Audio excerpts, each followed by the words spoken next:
What's up, guys? Welcome back to the CraftTender, and on today's episode, we're making cocktails bitter than your exes.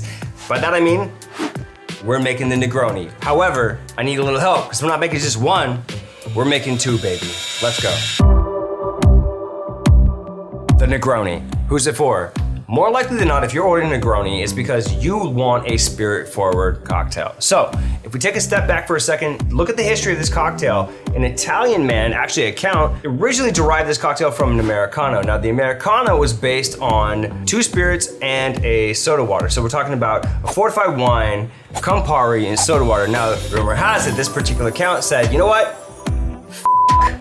The soda water in here, and we're gonna go with gin, baby. So, added gin, botanical aperitif, and a fortified wine, and that is the Negroni we know today. So, if we're looking at the proportions of this cocktail, those are the three components you're looking for.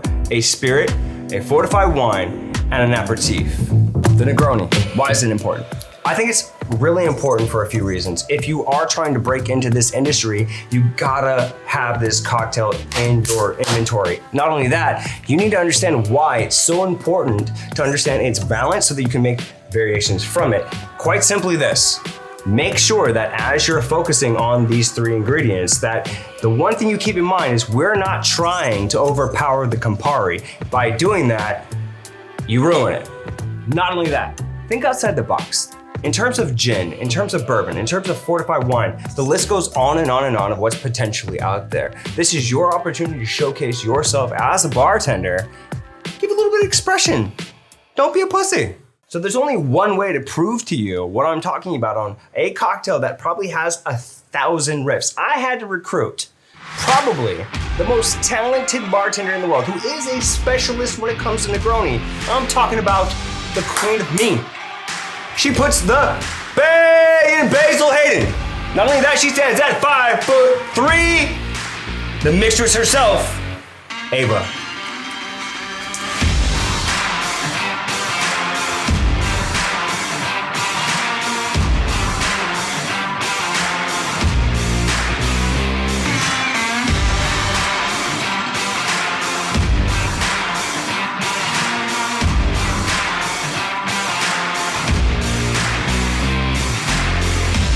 All right, so the Negroni, right? We're talking about a cocktail that's steep, rich in history. So originally we're looking at three major components the way the cocktail's made. 1 ounce spirit, 1 ounce fortified wine, and 1 ounce of botanical aperitif. But today, I think we're gonna make it a little bit more contemporary, aren't we? Yes, we are. We're gonna do 1.5 spirit, 3/4 aperitif, and 3/4 of fortified wine. All right, so take it away, Ava. All right, guys. So we're gonna take our mixing glass right here. I'm very proud of this one, obviously, because it has one of my favorite brands on the label.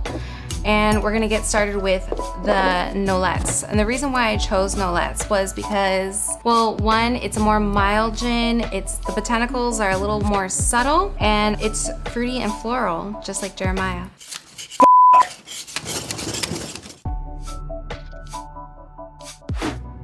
We're gonna do 1.5 here. We're gonna go on to our Campari. 3/4 and our sweet vermouth.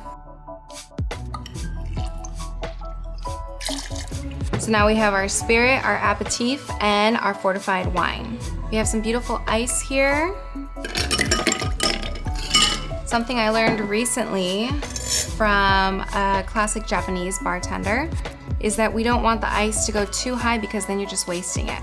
I usually count to about 15 or 20, and then I like to give it a little taste, make sure it's properly balanced.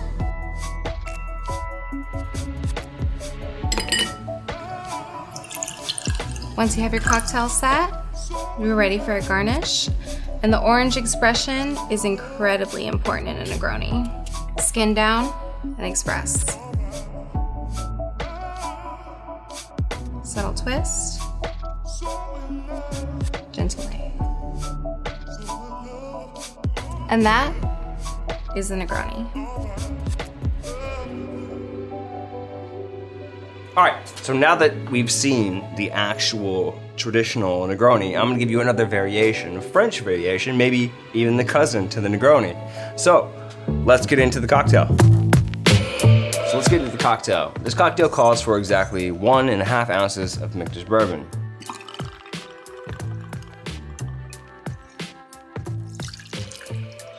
We're gonna follow that by 3/4 ounces of Campari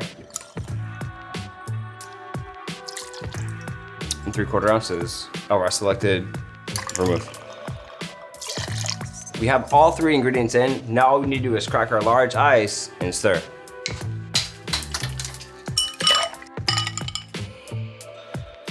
All right guys, so we have all of our booze in the glass. At this point right now, all I need you to do is pay close attention to the type of ice you have in your mixing glass or Yari. Understand that the ice needs to pass the wash line so that when we stir this cocktail, we can still control temperature and dilution. I talk about it all the time. So let's talk about revolutions. Again, we're serving this on large ice, and as I'm talking, this is still melting. So I want 10 to 15 resolutions. Cocktail's been stirred. We're simply gonna strain this into our glass.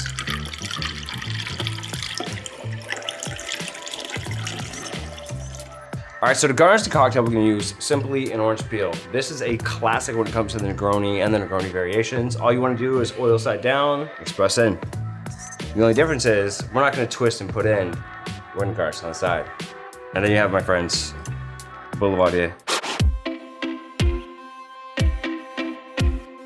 So I'm gonna test out Maya's Boulevardier. I am a whiskey fan, so I'm totally excited about this right now. Perfectly balanced, spirit forward, bitter and sweet. But nothing beats that Negroni. Sorry.